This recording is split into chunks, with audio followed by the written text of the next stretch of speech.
Sauve-nous, Seigneur, notre Dieu. Semble tes enfants dispersés. Nous rendons grâce à ton Saint-Nom. Nous te bénirons dans la joie. Au nom du Père et du Fils et du Saint-Esprit, Amen. que Dieu notre Père et Jésus-Christ notre Seigneur vous donnent la grâce et la paix. Béni soit Dieu maintenant et toujours. Il me semble que chaque fois que nous célébrons l'Eucharistie, le Seigneur veut habiter en nous. En fait, il a toujours voulu habiter dans nos cœurs, nous sommes son temple. Aujourd'hui, nous allons demander qu'il vienne lui-même nous purifier sa place pour que nous l'accueillions toujours davantage et que nous grandissions dans la communion avec lui. Au début de cette rencontre, reconnaissons nos manquements.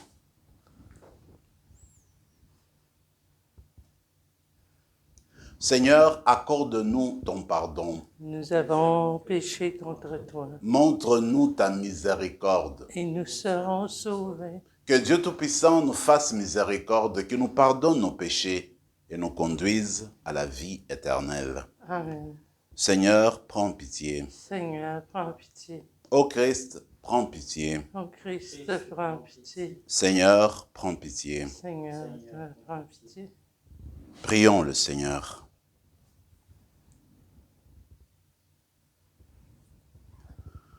Accorde-nous, Seigneur, de pouvoir t'adorer sans partage et d'avoir pour toute personne une vraie charité.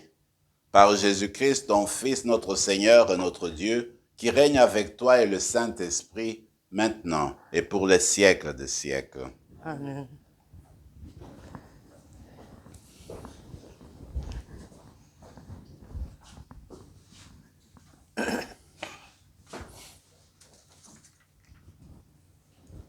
Lecture du livre de Ben Sira le Sage. Faisons l'éloge de ces hommes glorieux qui sont nos ancêtres. Il y en a d'autres dont le souvenir s'est perdu. Ils sont morts et c'est comme s'ils n'avaient jamais existé. C'est comme s'ils n'étaient jamais nés et de même leur enfant après eux. Il n'en est pas ainsi des hommes de miséricorde. Leurs œuvres de justice n'ont pas été oubliées. Avec leur prospérité se maintiendra le bel héritage que sont leurs descendants. Leur postérité a persévéré dans les lois de l'Alliance. Leurs enfants y sont restés fidèles grâce à eux. Leur descendance subsistera toujours, jamais leur gloire ne sera effacée. Parole du Seigneur. Nous rendons grâce à Dieu. Le Seigneur aime son peuple. Le Seigneur aime son peuple. Chantez au Seigneur un chant nouveau. Louez-le dans l'assemblée de ses fidèles. En Israël, joie pour son Créateur. Dans Sion, allégresse pour son roi. Le Seigneur aime son peuple. Dansez à la louange de son nom. Jouez pour lui tambourin et sitar. Car le Seigneur aime son peuple. Il donne aux humbles l'éclat de la victoire. Le Seigneur aime son peuple. Quand les fidèles exultent glorieux, criant leur joie à l'heure du triomphe, qu'ils proclament les éloges de Dieu, c'est la fierté de ses fidèles. Le Seigneur aime son peuple. Alléluia, alléluia. C'est moi qui vous ai choisi, afin que vous alliez, que vous portez du fruit et que votre fruit demeure, dit le Seigneur. Alléluia.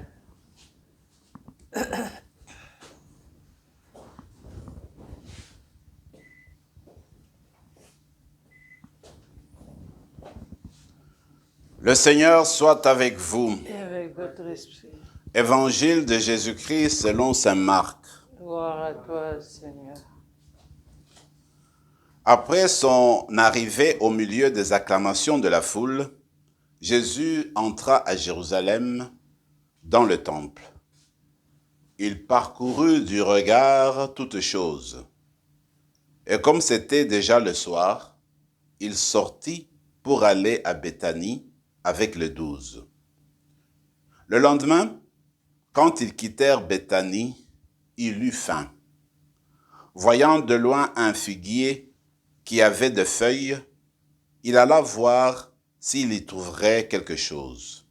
Mais en s'approchant, il ne trouva que des feuilles, car ce n'était pas la saison des figues. Alors il dit au figuier, « Que jamais plus personne ne mange de tes fruits. » Et ses disciples avaient bien entendu. Ils arrivèrent à Jérusalem. Entrés dans le temple, Jésus s'est mis à expulser ceux qui vendaient et ceux qui achetaient dans le temple.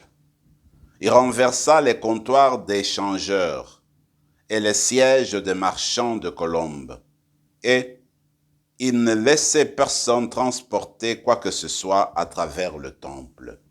Il enseignait et déclarait aux gens, « L'Écriture ne dit-elle pas, « Ma maison sera appelée maison de prière pour toutes les nations » Or vous en avez fait une caverne de bandits. Apprenant cela, les grands prêtres et les scribes cherchaient comment le faire périr. En effet, ils avaient peur de lui, car toute la foule était frappée par son enseignement. Et quand le soir tomba, Jésus et ses disciples s'en allèrent hors de la ville. Le lendemain matin, en passant, ils virent le figuier qui était desséché jusqu'aux racines. Pierre, se rappelant ce qui s'était passé, dit à Jésus, « Rabbi, regarde, le figuier que tu as maudit est desséché. » Alors Jésus, prenant la parole, leur dit, « Ayez foi en Dieu. Amen, je vous le dis, quiconque dira à cette montagne, « Enlève-toi de là et va te jeter dans la mer », s'il ne doute pas dans son cœur, mais s'il croit que ce qu'il dit arrivera, cela lui sera accordé. C'est pourquoi, je vous le dis, tout ce que vous demandez dans la prière, croyez que vous l'avez obtenu, et cela vous sera accordé.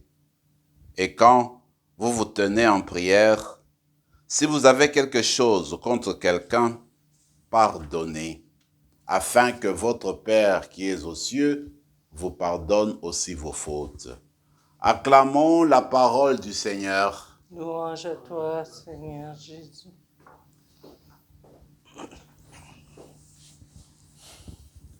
Nous poursuivons notre lecture dans le livre du prophète, pas du prophète, mais du sage, Ben Sirach. En fait, aujourd'hui, nous parle de la révérence, du respect que nous devons aux ancêtres. Lui, il dit, eh bien, il y a certains ancêtres dont on n'oubliera jamais la mémoire. Pourquoi? Parce que ces personnes-là ont été des témoins vivants de la parole de Dieu. Ils ont été fidèles à la loi de Moïse, de sorte que les biens qu'ils ont posés, qu'ils ont fait sur la terre, est resté, n'est-ce pas, gravé dans la mémoire de leurs concitoyens.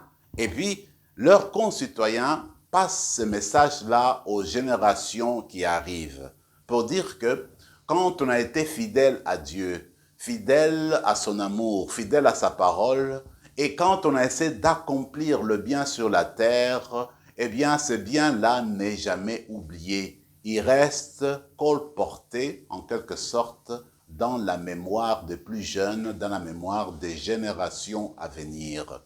Mais en fait, quand on réfléchit sur le respect que nous devons aux ancêtres, à ceux qui nous ont précédés, il me semble que ces respects-là se trouvent pratiquement dans toutes les cultures.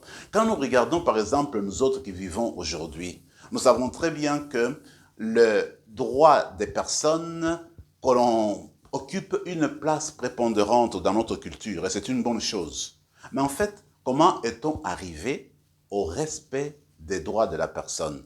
C'est seulement les personnes qui nous ont précédés, les gens qui nous ont précédés, leur expérience de vie, leur lutte pour l'égalité, pour l'équité, leur expérience pour garder une vie sociale sereine, leur lutte pour le bien commun, travailler pour le bien commun, tout cela a abouti finalement à l'emplacement des droits humains, des droits de la personne. Et que nous aussi, nous sommes invités à échanger, à passer à l'autre génération parce que tout homme est appelé à être respecté parce qu'il a été fait à l'image de Dieu. Toute personne a été créée à l'image de Dieu.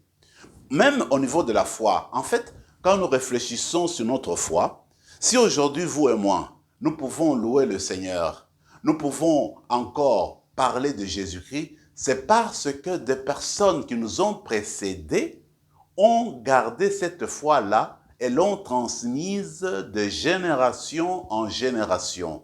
L'exemple le plus simple, c'est que la majorité d'entre nous, nous avons reçu notre foi parce que nos parents ont cru, parce qu'ils nous ont transmis ce en quoi ils croyaient. Ils nous ont transmis les valeurs en quoi ils croyaient. Et nous, leurs enfants, nous les avons reçus, nous les avons vécus, et nous sommes appelés à les transmettre aux générations qui doivent venir.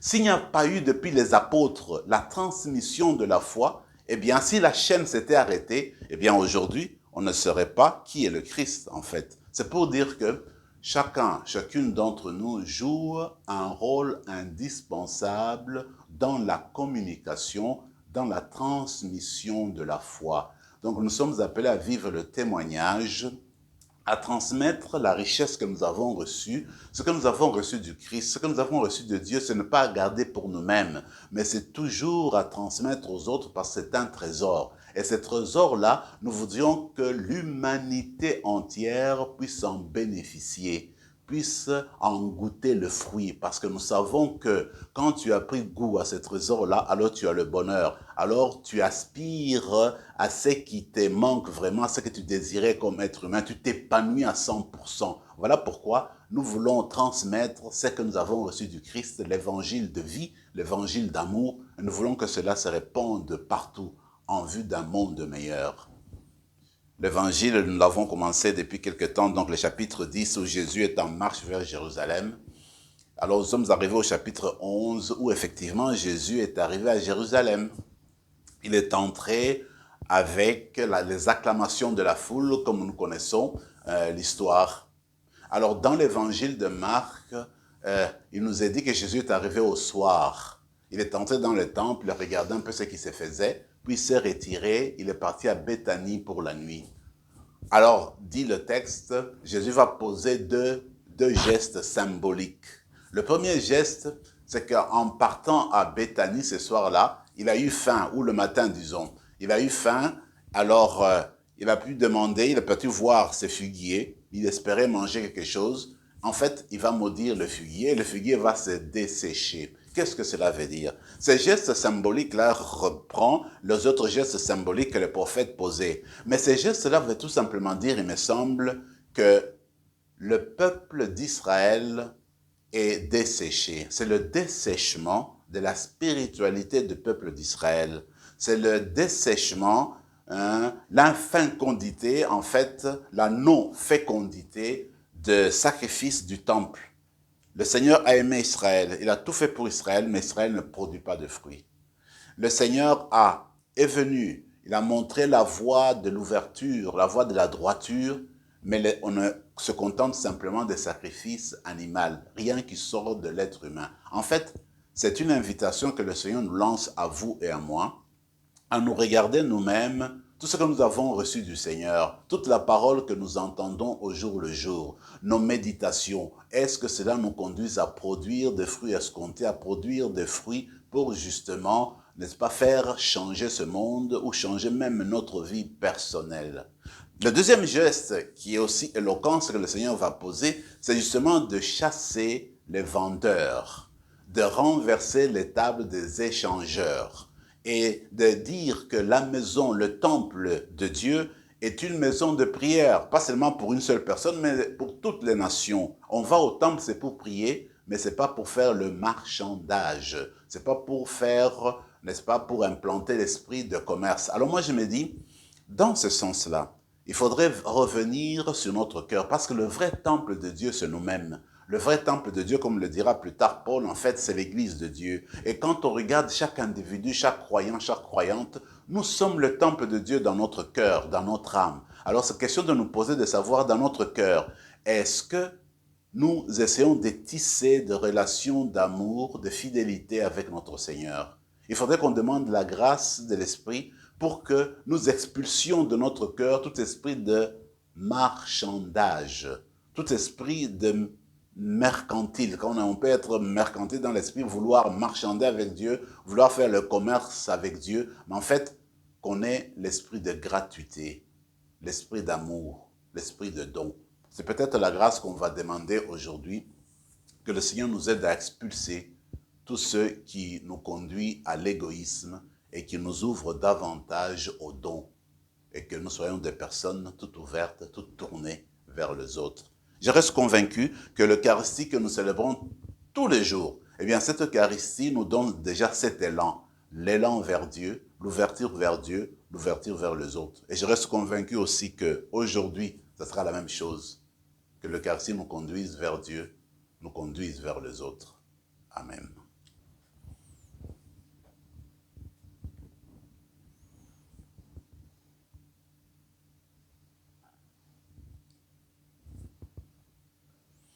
Tu es béni, Seigneur, Dieu de l'univers, toi qui nous donnes ce pain, fruit de la terre et du travail des hommes et des femmes.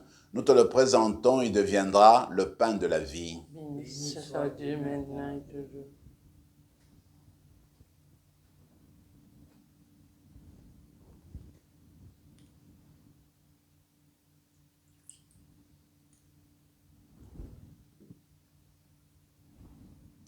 Comme cette eau se mêle au vin pour le sacrement de l'Alliance, puissions-nous être unis à la divinité de celui qui a pris notre humanité.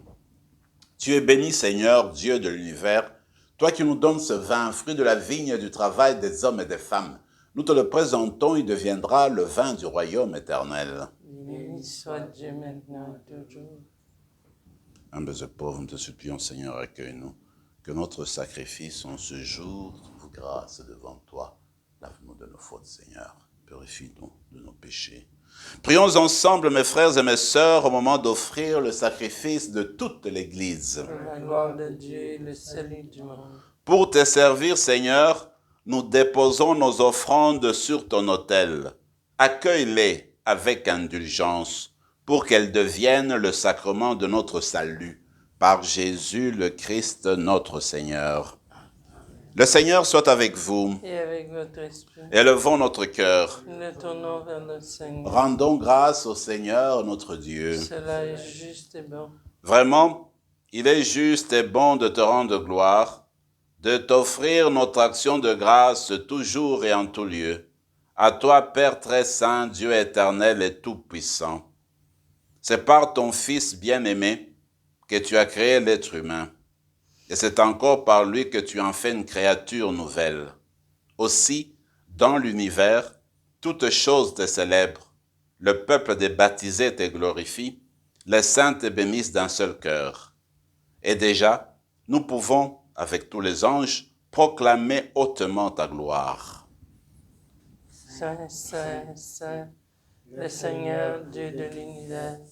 Le ciel et la terre sont remplis de ta gloire. Hosanna au plus haut des cieux. Béni soit celui qui vient au nom du Seigneur. Hosanna au plus haut des cieux. Tu es vraiment saint, Dieu de l'univers, et toute la création proclame ta louange, car c'est toi qui donnes la vie. C'est toi qui sanctifies toutes choses par ton Fils Jésus-Christ notre Seigneur, avec la puissance de l'Esprit Saint. Et tu ne cesses de rassembler ton peuple afin qu'il te présente partout dans le monde une offrande pure. C'est pourquoi nous te supplions de consacrer toi-même les offrandes que nous apportons. Sanctifie-les par ton esprit pour qu'elles deviennent le corps et le sang de ton Fils Jésus-Christ notre Seigneur qui nous a dit de célébrer ce mystère. La nuit même où il fut livré, il prit le pain. En te rendant grâce, il le bénit, il le rompit et le donna à ses disciples en disant « Prenez et mangez-en tous, ceci est mon corps livré pour vous. »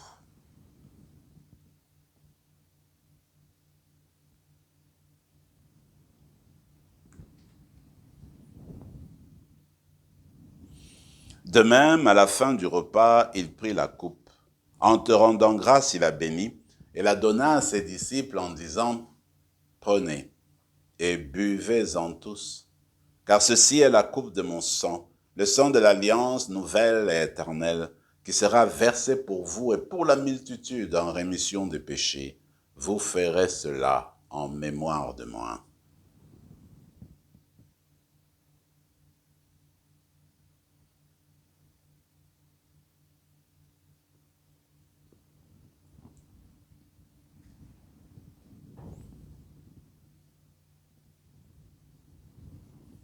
Il est grand le mystère de la foi. Nous proclamons ta mort, Seigneur Jésus.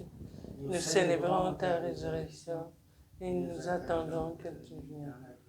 En faisant mémoire de ton Fils, de sa passion qui nous sauve, de sa glorieuse résurrection et de son ascension dans le ciel, alors que nous attendons son dernier avènement, nous présentons cette offrande vivante et sainte pour te rendre grâce. Regarde, Seigneur, le sacrifice de ton Église et daigne y reconnaître celui de ton Fils qui nous a rétablis dans ton alliance. Quand nous serons nourris de son corps et de son sang et remplis de l'Esprit Saint, accorde-nous d'être un seul corps et un seul esprit dans le Christ. Que l'Esprit Saint fasse de nous une éternelle offrande à ta gloire pour que nous obtenions un jour les biens du monde à venir auprès de la Vierge Marie, la bienheureuse Mère de Dieu, avec Saint Joseph son époux, avec les apôtres, les martyrs, Saint Rémy et tous les saints qui ne cessent d'intercéder pour nous. Et maintenant, nous te supplions, Seigneur, par le sacrifice qui nous réconcilie avec toi, étends au monde entier le salut et la paix. Affermis la foi et la charité de ton Église au long de son chemin sur la terre. Veille sur ton serviteur, le pape François, notre évêque Marcel, l'ensemble des évêques, les prêtres, les diacres et tout le peuple de racheté. Écoute les prières de ta famille assemblée devant toi et ramène à toi, Père très aimant, tous tes enfants dispersés. Pour nos sœurs et frères de faim, pour les hommes et pour les femmes qui ont quitté ce monde dont tu connais la droiture, nous te prions. Reçois-les dans ton royaume, où nous espérons être comblés de ta gloire, tous ensemble et pour l'éternité, par le Christ notre Seigneur, par qui tu donnes au monde toute grâce et tout bien.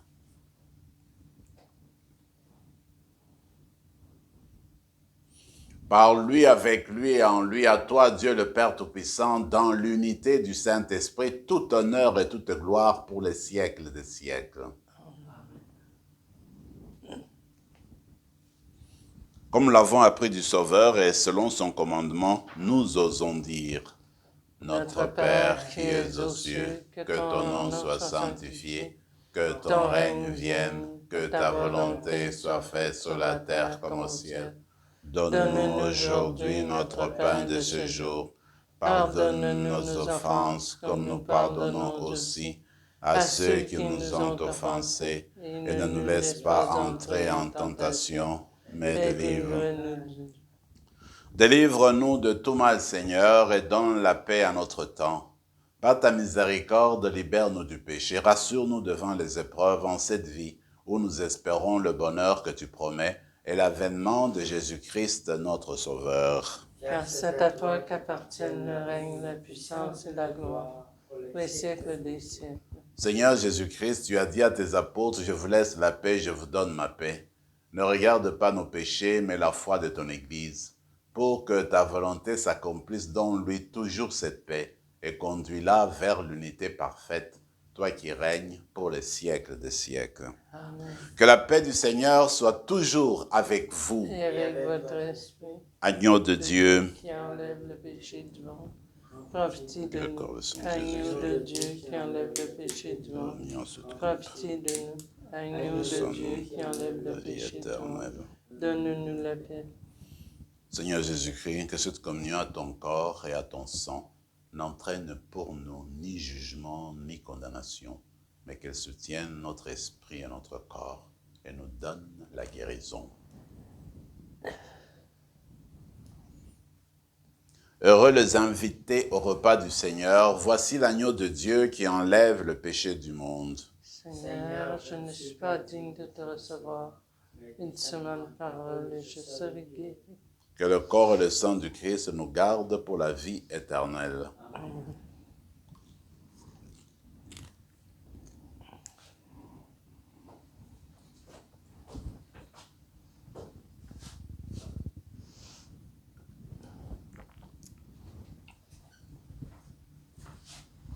Corps du Christ.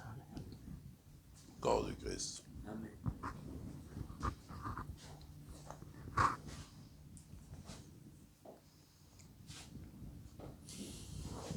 Le Christ veut habiter nos âmes. Il veut habiter le temple de nos cœurs. Demandons-lui, alors qu'il reste avec nous, qu'il nous transforme et fasse de nous ses disciples.